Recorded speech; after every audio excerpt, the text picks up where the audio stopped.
Sweet. Hello, everybody. Welcome to the Snitch Challenge. I'm here after Circle 6.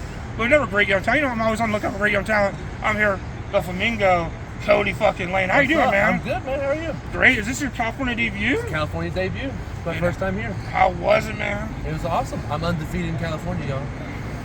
First match, Alan Angels. It was good. I was getting ring Alan Angels, AEW guy. It was phenomenal. He's awesome. I was looking forward to it. I was looking forward to it all week. I was in Austin 2 days ago, and now traveled here for that. Definitely, you came up in the Texas scene, right? I did. And tell us about coming up in the Texas Indies and how tough it was. Yeah, well, I was trained by ACH at a school called America's Academy of Pro Wrestling called AAPW. Big fan. ACH is friend of the show. He's the man. He's the greatest. Much love to ACH. Yeah, he got me started. He helped me get booked around Texas, and then eventually up into St. Louis in Canada, and that's where I live now in St. Louis. You're definitely in St. Louis, Glory Pro, and then Dave Richards took it over there, Team Ambition. Tell us how big Team Ambition has been to the area. It has been. Ever since he came back, he's helped numerous students out. They have a huge school now. Nice. If you guys are in the Midwest and ever want a training school, Team Ambition is the spot to go to. Davey Richards is one of the best trainers around. And one of the best St. Louis promotions is Glory Pro. Absolutely. Tell us about Glory Pro. Glory Pro's phenomenal. That was one of the first promotions that booked me when I moved to St. Louis, and they've given me great opportunities to wrestle Ethan Page, Alex Zane, wrestle Danhausen next Sunday, so it's gonna be great. And definitely tell us about some of the Texas Indies you wrestled for. Texas Indies, Inspired Pro, ACW. I just wrestled for the newest promotion in Texas Friday called Infamous Wrestling. Okay. Check that place out. That place rules. It's their second show ever, and they've been drawing over 100 people just for their second show in Texas, and without much promotion, they get a huge following now. So. And how do you compare the Texas scene from the St. Louis scene? Well, Texas is much bigger. Yeah. So there's 50 promotions in Texas. But in St. Louis, there's very few, so it's it's easier to get booked in Texas, okay. But it's hard to get booked out of Texas sometimes. And both places have great barbecue. So which do you prefer, St. Louis or Texas? St. Louis barbecue. Thank you so much. I would recommend, if you're ever in St. Louis, go to Sugar Fire. That is the best barbecue you'll ever get. It's the best. Definitely. And what makes St. Louis have the best ribs and barbecue? It's the sauce. The sauce. It's sweet. It's sugar. It's sugar. And I love sugar. And you're built from Oklahoma. Tell us about how it was living in Oklahoma, growing up there. Well, there was no wrestling in Savannah, Oklahoma, a town of 400 people. So as soon as I turned 18, I moved straight from there to Austin. So just been a big wrestling fan since I was 9. Nice. All we did, me and my best friend, we built a wrestling ring in my backyard, wrestled on that for 3 years, and then just moved to Austin. And where did the Flamingo moniker come from?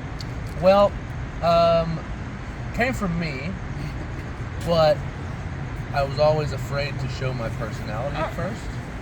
And I always say, goofy stuff, and in real life, I'm a very flamboyant. I think when I saw you were more serious. More serious. More like a traditional indie wrestler. Yeah, which is boring. But no, I'm a very flamboyant redneck in real life, so I just put that into my wrestling, and things started working out a little bit more. And talk about you're awesome. Sure, I was admiring it. I mean, Trixie and Katya, that's all you need to know. My sister's a big drag fan. I've seen all the seasons during the pandemic. Me and my wife watched every single season. What's your favorite season? Your favorite drag queen? Favorite drag queen? That's a toughie. So there's a few. I got Jinx Monsoon, Ginger Minge, and obviously Trixie. Okay. My favorite one that I loved the most was the one where Bianca Del Rio won. Okay. She never had lip sync for a life. So. And what would you lip sync if you did drag? Buttons by the Pussycat. Oh, great song. And let's tell us about this next tattoo you have. Or what were the tattoos we can see? We got multiple. So this one, it's a headdress with a dinosaur on it. Everyone gets headdresses with wolves and everything on it, so I decided to do a dinosaur. Dinosaurs are so cool. Dress apart. Absolutely. What's your favorite dinosaur? Favorite dinosaur? Probably Triceratops. Definitely. And let's plug your merch and your upcoming dates. So next Sunday, Glory Pro at the pageant. Huge crowd, 800 people. After that, I go to St. Louis Anarchy October 7th. Oh, we didn't put over Anarchy. St. Louis Anarchy, another great promotion. They rule. I'll be there October 7th. I'll wrestle Camaro. Okay. The next day after that, I'll be in New Jersey for Bloodstorm. Okay. And then I'll be in Houston for Circle 6, October 22nd. Nice. And then I got a few other dates that are waiting to be confirmed, and I'll push those as soon as I figure those out. And let's end this with put over 3 guys that you think don't get enough love, and plug your social media. Number 1, Prince Adam, Austin, Okay. Texas. You know who that Yeah, is? I've seen him. He fucking rules. I don't know if I can curse, but Yeah, there's much. he rules. Ethan Price, he's from Austin, trains at the same place I knew I you were did. going to see Ethan Price. I was like, what did you get? Ethan Price, I knew it was going to be on the list. He's the best. He lives in St. Louis right now, so any Midwest promoters that want to book Ethan Price, get a hold of him. And man, to be honest, the third one, Joe DeMero, he's really turned it around lately. Like 180 with his training. He's been training with Alex Shelley. Oh, for the Alex past Shelley's year so and a half. good. Yeah, so he's really improved. He's great. So those would be the 3 I would recommend. Definitely plug your social media and where people can buy t-shirts. Yeah, Twitter and Instagram are the same. It's at very Kody Lane, Kody with a K. You can go to springtee.com/Kody Lane for all my merch. Appreciate it. Dude, thank you. Kody Lane, watch out for him. Yes. Deshaun says, BrokenHeadsFortnite.com. Have a great day. Peace. Awesome.